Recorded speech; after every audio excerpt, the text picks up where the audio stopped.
Hey guys, welcome. आप सभी का स्टॉक स्टोरी चैनल पे बहुत बहुत स्वागत है। तो दोस्तों, आज के वीडियो में हमें एक शेयर के बारे में जानेंगे जो कि मार्केट में गिरावट हो चल रही हो तो भी कोई डरने की बात नहीं है। ऐसे शेयर्स को आपको डेफिनेटली निवेश करना बहुत ही ज़रूरत है।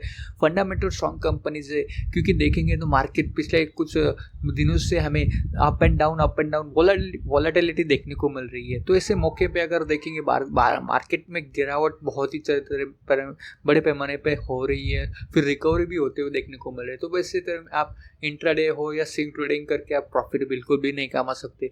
तो इसके लिए आपको लॉन्ग टर्म के हिसाब से अगर निवेश करते हो तो ही आप अच्छा प्रॉफिट कमा सकते हैं। ऐसे मार्केट में आपको मौका भी मिलता है कि बाय ऑन डिप्स हो, थोड़ी गिरावट होती है तो आप उसमें उस शेयर्स में खरीदारी भी कर सकते हो, क्योंकि एक बहुत ही फंडामेंटल स्ट्रॉन्ग कंपनीज है।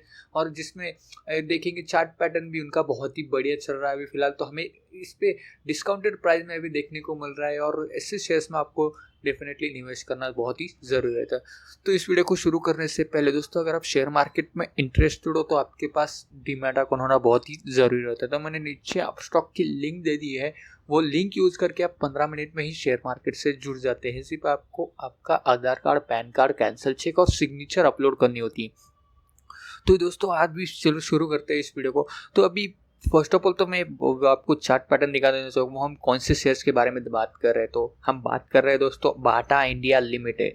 1324 के आसपास अभी फिलहाल ट्रेड कर रहा है। मार्केट में गिरावट चल रही है। फुटवेयर कंपनी बाटा इंडिया के मल्टीनेशनल फुटवेयर कंपनी, जिसमें fashion, accessories, manufacture and retail services provide करने में अग्रसर है। और देखेंगे तो वर्ल्ड की लीडिंग शू मेकर कंपनी है, जिसमें लगभग 5,300 उनकी शॉप्स अवेलेबल है और more than 70 country. And production अगर देखेंगे तो 18 कंट्रीज में इनके प्रोडक्शन अभी फिलहाल होते हुए देखने को मिल रहा है। फुटवेयर में देखेंगे तो लगभग इनका फुटवेयर सेगमेंट में 15% के आसपास अभी मार्केट शेयर्स अवेलेबल है। मतलब स्ट्रॉन्ग वैसे इनका बिजनेस भी इतना बढ़िया चल रहा है इनका। फिलहाल हमें जो क्वार्टर के रिजल्ट में हमें डेफिनेटली गिरावट देखने को मिल रही है जून के क्वार्टर में, वो आगे हम देख लेते हैं। फुटवेयर एक्सेसरीज में इनका जो रिटेल प्रोडक्ट में देखेंगे, रिटेल बिजनेस में लगभग 89.9% के आसपास इनका रेवेन्यू जनरेट होता है। नॉन रिटेल से लगभग इनका 10.2% के आसपास है। और लोकेशन देखेंगे तो इंडिया से लगभग 99.99% के आसपास इनका रेवेन्यू जनरेट होता है और बाकी के रेस्ट ऑफ द वर्ल्ड से 1% के आसपास है। अगर देखेंगे अभी फिलहाल हमें गिरावट देखने को मिल रही है, क्योंकि इसमें बहुत ही वॉलेटिलिटी देखने को मिल रही है। मार्केट ही ट्रेंड वैसा चल रहा है, अप एंड डाउन चल रहा है। तो उस वजह से अगर निफ्टी 50 का भी अगर चार्ट पैटर्न देखेंगे, मैं आपको दिखाने तो देखेंगे तो यहाँ पे मैंने आपको दिखा देता हूँ। अगर यहाँ पर गौर करेंगे निफ्टी 50 में अगर बहुत ही वोलेटिलिटी देखने को मिल रही है, तो ऐसे मार्केट में आप इंट्राडे हो या स्विंग ट्रेडिंग करके आप बिल्कुल भी प्रॉफिट नहीं कमा सकते, कि बोल भी नहीं सकते कि कभी आप एंड कभी डाउन जा रहा है। तो ऐसे मार्केट में आपको फंडामेंटल स्ट्रॉन्ग करके पोजीशंस में आपको होल्ड करके पेशेंस रख के ही आप इसमें ज़्यादा प्रॉफिट कमा सकते हो। एक महीने का चार्ट पैटर्न भी देख लेंगे तो हमें इतना कंसोलिडेशन फेज में ही चल रहे देखने को मिला था। उसके बाद यहाँ पे जो रेजिस्टेंस उसने क्रॉस किया, उसके बाद हमें गिरावट ही देखने को मिले। तो धीरे धीरे वो रिकवर करने की कोशिश कर रहा है धीरे धीरे। तो इसमें भी हम कह सकते नहीं कह सकते कि आगे चल के ऐसा ही मार्केट सस्टेन रहेगा या फिर से हमें प्रॉफिट बुकिंग होते हुए देखने को मिल रहा है। भाई आप थे यहाँ बाटा इंडिया के ऊपर। तो अगर 6 महीने का चार्ट ईयर टू ईयर की बात की जाए तो साल के शुरुआती दिनों में ये शेयर 1745 के आसपास ट्रेड करता है। उसके बाद 1850 की भी रेंज में भी ये जाते हुए देखने को मिला था, लेकिन कोविड-19 के चलते इसमें लगभग देखेंगे तो 1000 के भी लेवल पे भी देखने को मिला था। तो धीरे धीरे इसमें भी हमें रिकवरी होते हुए देखने को मिल रही है। तो यही सही मौका होता है जो गिरावट में हमें ऐसे शेयर्स में निवेश करना होता है जो फंडामेंटली स्ट्रॉन्ग कंपनीज हो। और एक ऐसा ही ये शेयर्स है दोस्तों, फंडामेंटल स्ट्रॉन्ग कंपनीज है और नंबर 1 कंपनीज है इंडिया में। देखेंगे तो बाटा, आप सभी को ब्रांड भी हम जिधर भी जाते हैं इनके एडवर्टाइज भी बहुत सारे देखने को मिलते हैं। अगर हम देखें कंसल्टेशन फेज में ही अभी फिलहाल जो मतलब आप सभी को पता है 3 प्रकार के चार्ट पैटर्न हमें देखने को मिलते हैं। एक तो अपवर्ड जाते हुए देखने को मिल रहा है कि नहीं तो एक डाउनवर्ड, नहीं तो तीसरा है साइड वेव। तो अभी फिलहाल ये ट्रेड कर रहा है, साइड वेव में ट्रेड कर रहा है। अगर इसका देखेंगे रजिस्ट्रेशन देखेंगे मतलब इसका स्ट्रॉन्ग रजिस्ट्रेशन देखेंगे तो लगभग नीचे डाउन में लगभग 1265 के आसपास देखने को मिल रहा है और उसका ट्रेंड जो है वो 1374, मतलब 1380 पकड़ो। अगर 1300 के 80 के ऊपर अगर ट्रेड होता है जाता है तो हमें डेफिनेटली आगे चल के हमें पॉजिटिव ही ट्रेंड देखने को मिला। लेकिन अगर डाउन ट्रेंड में अगर गिरता है शेयर, अगर 264 से क्रॉस करता है नीचे, तो डेफिनेटली हमें और भी गिरावट आना मुमकिन हो सकता है। तो अभी फिलहाल साइड वेव में चल रहा है, तो इसमें हम इंट्राडे ना कर सकते ना स्विंग ट्रेडिंग भी कर सकते हो आप। तो जब लॉन्ग टर्म के खिलाड़ी होते हैं तो उनके लिए ये शेयर बहुत ही बढ़िया हो सकता है, क्योंकि अभी फिलहाल अगर गिरावट होती है तो इसी लेवल पे अगर खरीदते हो, थोड़े थोड़े शेयर्स भी अभी खरीदते हो, अगर ऊपर जाते हो तो आपका फायदा, अगर नीचे आता है तो आप और भी शेयर्स बढ़ा सकते हो उसमें। तो अभी मैक्स लेवल का रिटर्न भी देखेंगे, तो मैक्स लेवल का मैं रिटर्न में यहाँ पे दिखा देता हूँ कि मैक्स लेवल का रिटर्न इनका कितना है। तो अगर 1413 के आसपास इनका मैक्स लेवल का रिटर्न है, तो रिटर्न भी इनका बहुत ही बढ़िया देखने को मिल रहा है। उस हिसाब से देखेंगे, जो 52 वीक हाई की बात की जाए तो 1895 के आसपास ये ट्रेड कर रहा था 52 वीक हाई, और जो लो था 1000 के लेवल पे भी देखने को मिला था। तो धीरे धीरे रिकवरी इसमें शेयर्स में आते हुए देखने को मिल रही है। लॉकडाउन के चलते हुए इसमें पूरे मार्केट में दबाव देखने को मिला, तो इनके शॉर्ट्स भी बहुत सारे बंद थे। तो इस वजह से हमें यहाँ पे थोड़ी थोड़ी रिकवरी धीरे धीरे, जैसे मार्केट ओपन होता जा रहा था तो वैसे वैसे हमें इसमें रिकवरी होते देखने को मिल रही है। अगर इनका फाइनेंशियल रिजर्व भी हम चेक करें तो मनी कंट्रोल की वेबसाइट पे हम आते हैं। फर्स्ट ऑफ ऑल तो हम वैल्यूएशन से शुरुआत करते हैं। वैल्यूएशन इनका कैसा है, तो मैं वैल्यूएशन पे क्लिक कर देता हूँ। तो अगर गौर करेंगे तो 16,000 मार्केट कैप है, सिर्फ 16,000 करोड़ की इनकी मार्केट कैप है, मतलब मिड कैप कंपनी हम कह सकते हैं। लगभग अर्निंग पर शेयर्स देखेंगे तो 9 के आसपास है इनका, और इसका जो पी रेशो अभी फिलहाल चल रहा है, इंडस्ट्री का पी रेशो 49 के आसपास है, और इसका पी रेशो 135। मतलब ऐसा बिल्कुल भी नहीं है कि यहाँ पे मौका बिल छूट चुका है, ऐसा बिल्कुल भी नहीं। जब आपकी अर्निंग बढ़ती है, प्रॉफिट बढ़ता है, तब इसमें अर्निंग पर शेयर्स में हमें डेफिनेटली यहाँ पे तेजी ही देखने को मिलती है। तो इंडस्ट्री का पी रेशो हमें यहाँ पे कम देखने को मिला है। बुक वैल्यू की बात की जाए तो 147 के आसपास यहाँ पे देखने को मिल रहा है।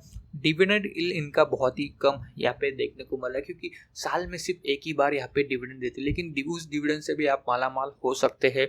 अगर आप फाइनेंशियल रिजल्ट चेक की जाए, इनके सेल्स और ग्रोथ में देखेंगे तो लगभग यहाँ पे मार्च में देख सकते हो दोस्तों, मार्च के क्वार्टर में 620 करोड़ के आसपास इनके सेल्स देखने को मिले थे।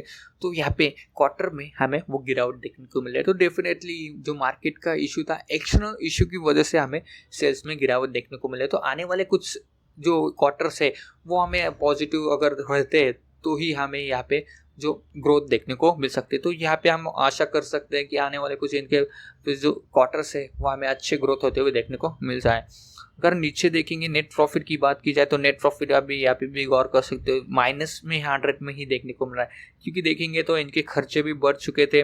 खर्चे अगर गौर करेंगे, नेट सेल्स गिर चुके थे, इनकम भी कम हुआ था, और इनके खर्चे भी बढ़ चुके थे। तो इस वजह से हमें निगेटिव परफॉर्मेंस देखने में, तो चाहे तो आप इग्नोर भी कर सकते हो, लेकिन अगर आप लॉन्ग टर्म के खिलाड़ी हो तो आपको लॉन्ग टर्म का डेटा भी देखना बहुत ही ज़रूरी रहता है। तो यहाँ पे अगर गौर करेंगे 2016 में 2422 करोड़ के आसपास इनका यहाँ पे सेल्स हुआ करता था, वो डेफिनेटली हमें बढ़ते हुए देखने को मिल रहा है। आज 5 करोड़ के आसपास इनके सेल्स बढ़ते हुए देखने को मिल रहा है। मतलब कंटिन्यूसली फंडामेंटल स्ट्रॉन्ग कंपनीज है और हमें यहाँ पे ग्रोथ सेल्स इनके बढ़ते हुए देखने को मिल रहा है। नेट प्रॉफिट की बात की जाए तो 2016 में 217 हुआ करता था, वो 328 करोड़ के आसपास पहुंच चुका है। मतलब नेट प्रॉफिट भी यहाँ पे बढ़ते हुए देखने को मिल रहा है। अगर इनके एसेट्स एंड बैलेंस शीट देखें तो एसेट्स देखेंगे तो रिजर्व यहाँ पे लगभग यहाँ पे भी बढ़ते हुए देखने को मिला। मतलब 1800 करोड़ के आसपास इनके पास अभी फिलहाल रिजर्व है। तो रिजर्व जब डिविडेंड देना हो, बोनस देना हो, तो वो रिजर्व यहाँ पे जो कैश है वो यहाँ पे यूज करते हैं। अगर हम देखें रेशो की बात की जाए, अर्निंग पर शेयर्स देखा जाए तो 16 के आसपास 2016 में इनके 16 रुपये के आसपास अर्निंग पर शेयर्स हुआ करता था, एक शेयर्स के पीछे अर्निंग। तो अभी ये देख सकते हो 25 रुपये के आसपास हम कह सकते हैं कि इनके शेयर्स अभी बढ़ चुके हैं। बुक वैल्यू की भी बात की जाए तो 94 के आसपास था, वो 147 के आसपास पहुंच चुका है। मतलब बुक वैल्यू भी हमें बहुत ही बढ़िया देखने को मिल रहा है। अगर हम इसके कॉर्पोरेट एक्शन देखेंगे तो डिविडेंड की बात की जाए तो साल में एक ही बार यहाँ पे डिविडेंड देते हैं, लेकिन डिविडेंड यहाँ पे वो कंपनी देती है। जितना भी प्रॉफिट हो वो अपने शेयर होल्डर से बांटती आ रही है। बोनस की बात की जाए तो 2 बार इन्होंने लगभग 3 बार इन्होंने बोनस दे दिया था अपने शेयर होल्डर को। और स्प्लिट की बात की जाए तो एक बार 2015 में इन्होंने अपना स्प्लिट किया था वैल्यू ओल्ड फेस वैल्यू 10 से लेके 10 उन्होंने 5 कर दिया था। शेयर होल्डिंग की बात की जाए तो प्रमोटर के पास अभी फिलहाल 52.96% यहाँ पे स्टेक होल्ड करते हुए देखने को मतलब कंटिन्यूसली प्रमोटर्स यहाँ पे अपने स्टेक होल्ड करते हुए देखने को। प्रमोटर यानी कि जो ओनर्स होते हैं इस कंपनी को चलाते हैं, तो वो हम प्रमोटर कह सकते हैं। फाइनेंशियल इन्वेस्टर्स यहाँ पे कम होते हुए देखने को मिल रहे, डोमेस्टिक इन्वेस्टर्स यहाँ पे बढ़ते हुए देखने को, क्योंकि फाइनेंशियल इन्वेस्टर जब भी थोड़ी सी गिरावट होती है तो वो अपने शेयर्स निकाल देते हैं, प्रॉफिट बुकिंग करके वो बाहर जाते हैं। लेकिन फिर से अगर प्रॉफिट होता है, उनको लगता है, पता चल रहा है कि फिर से प्रॉफिट हो रहा है, तो फिर से वो एंट्री कर देते हैं। तो बिल्कुल भी डोमेस्टिक आप सभी को पता, जो इंटेलिजेंट इन्वेस्टर्स होते हैं हमारे जो इंडिया के, वो यहाँ पे डेफिनेटली अपने निवेश बढ़ाते जा रहे हैं। और जो इंश्योरेंस कंपनी भी अगर गौर करेंगे, इंश्योरेंस कंपनी भी बढ़ाते हुए देखने को मिले। और म्यूचुअल फंड, अगर insurance company and mutual fund अगर बढ़ाते हैं तो वो भी हमें यहाँ पे अच्छा पॉजिटिव पॉइंट यहाँ पे देखने को। गाइस, निवेश करने से पहले अपनी पूरी रिसर्च कर लो, क्योंकि बाय एंड डिप्स के लिए बहुत ही बढ़िया हो सकता है। अगर गिरावट होती है, थोड़ी भी गिरावट होती है, तो डेफिनेटली आप ऐसे शेयर्स में निवेश करना, क्योंकि फंडामेंटल स्ट्रॉन्ग कंपनीज है। लेकिन लॉन्ग टर्म के हिसाब से अगर निवेश करोगे तो ही आपको अच्छा प्रॉफिट देखने को मिल सकता है।